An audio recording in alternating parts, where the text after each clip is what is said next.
Markus Wolfhard, also known as the Hunts Marshal, was the Emperor's captain of scouts and was one of the most famous hunters in the Old World. He was from a little village called Drakkenberg, a sleepy little place found in the aptly named Drakewald Forest, which is located in Middenland. His home was destroyed by the Drakewald Cyclops, and that changed his entire trajectory in life from that of a simple hunter to an avid huntsman, tracking and eventually slaying the creature with impunity. He swore to hunt down every single monster that plagued the Empire, and his legend grew amongst all the common folk until it finally reached the ears of the Emperor, Karl Franz. An offer of knighthood was extended, one that he pridefully refused as he wished only to resume his quest. Instead, Emperor Karl Franz gave him a powerful artifact, the Amber Bow, a magical bow made of Drakewald oak and enchanted by an amber wizard. It had the ability to guide arrows directly to a monster's heart, and he was made the Hunts Marshal, the Emperor's captain of scouts. As the Hunts Marshal, he was the leader of every single scout in the far reaches of the Empire. Scouts were rugged individuals who spent most of their time deep in the wilderness, tracking any unnatural occurrences or hunting down vicious creatures. He even led his own crew of individuals who called themselves Wolfhard's Hunters, an elite group of hunters, trappers, archers, and scouts from all over the Empire. Class, occupation, or past did not matter in their varied ranks, only their talent.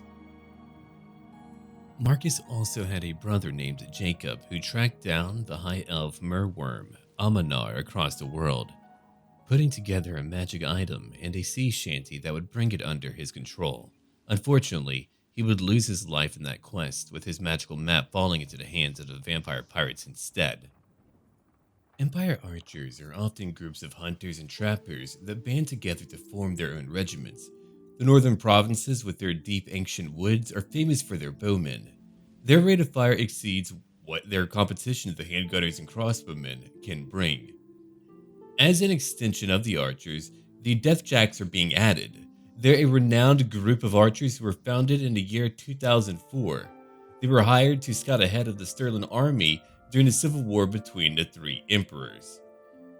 But they're known for making things disappear, or at the very least related to them. Whenever they show up, supplies go missing. You can make what you will of that. Now, the most elite of their number, that being of the archers, are the Huntsmen.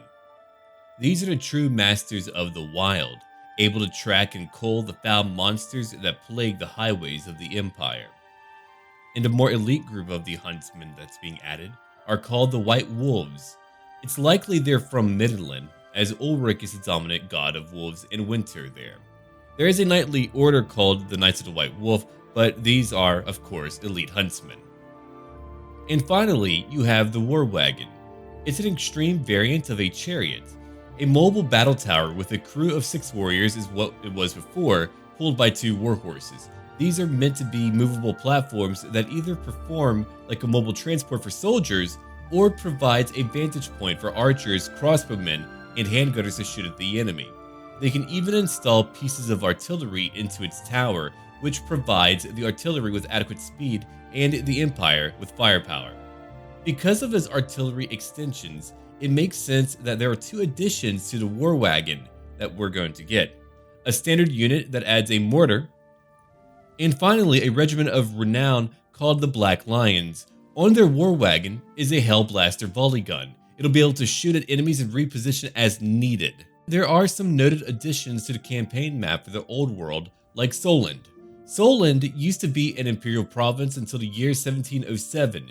It was led by the proud Elector Count Eldred until a massive Orc Wa, led by Gorbad Ironclaw, attacked.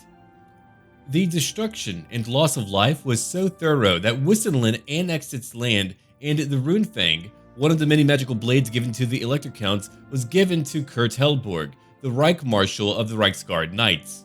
Its capital used to be Fildorf, which was located between the River Sol and the Upper Reich.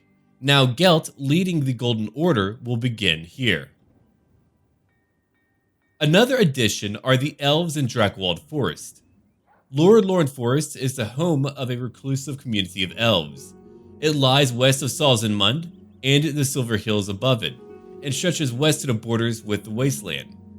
While they are reclusive, they do recognize that the men of the Empire are the primary defense they have against Chaos and Greenskins, so they try not to antagonize them too much.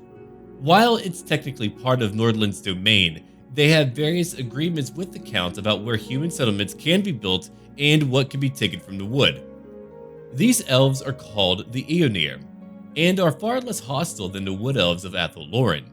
And in recent years, the Queen of Lorelorn has established a camp of Eonir in the Amber Hills outside of Altdorf, with the intention of keeping up with imperial politics, and of course intervening in matters related to the Woods of Lorelorn. For a somewhat adjacent location to the Empire and Bretonnia, you have Albion. Albion is a small island off the coast of Norska in the Great Ocean. It's said to rain every day there, and the islands are covered in mist and fog. The land is made up of mostly bogs, marshes, and fens. Tribes of Woad-wearing humans led by truth-sayers, guardians of the mysterious Ogham stones, live here. In the past, the world was made by the Old Ones. They taught the elves spellcasting, the dwarfs rune forging, and to a select few humans called truth-sayers, they were taught some secrets too. Truth-sayers, or druids as they're called too, were ignored by Chaos in their global invasion many years ago when the polar gates fell, and they were led into the world.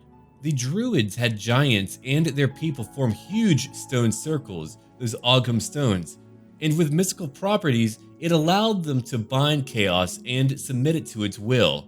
But unfortunately, there's always a drawback. Binding the forces of Chaos tainted their land, turning the once fertile fields into quagmires.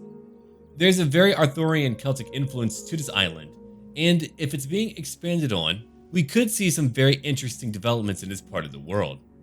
Now, I want to talk about the Elector Counts. The Empire Office system is thankfully and finally being replaced with the new Elector Counts system. This will make it possible to confederate the Empire without having to go to war with the other Elector Counts. In our current system, there's 13 Elector Count positions to command, including those of the Wastelands and Sylvania. This means they're counting some lore sources to include when an Elector Count position was given to Marienburg, and of course the one that would theoretically belong to the Count of Sylvania. The position of Elector Count was given to all the tribal leaders who joined Sigmar after he led the forces of man against Chaos and created the Empire. They are hereditary rulers unless one commits heresy or some other extreme case. The Emperor can then bestow it on another ruler of his choosing. In the beginning, there were only 12 counts, but 2 provinces no longer exist, so there's only 10 now. The Emperor rules over the whole of the Empire, and the Elector Counts owe him their loyalty.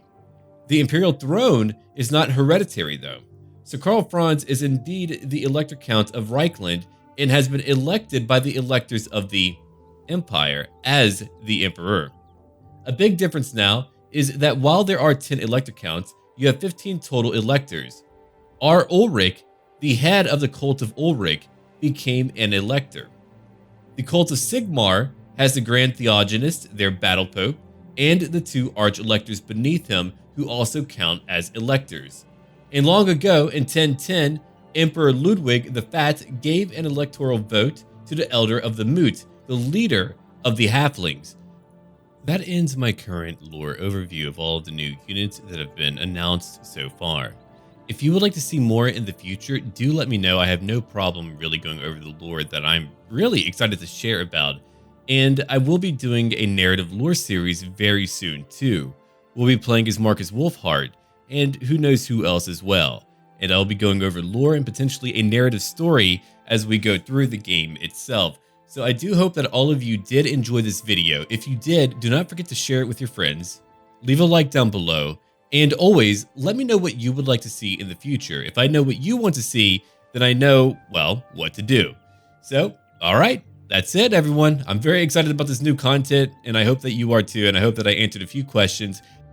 And if you would like to see anything about the Lizardmen, about their lore, their new unit additions, or any type of mechanical explanation, of course I'm going to have videos that will be coming up over the next week or so. But if you want me to do a lore video just about what they're all about and maybe how that might tie into gameplay mechanics, I'm more than happy to do that. Anyway, thank you for watching.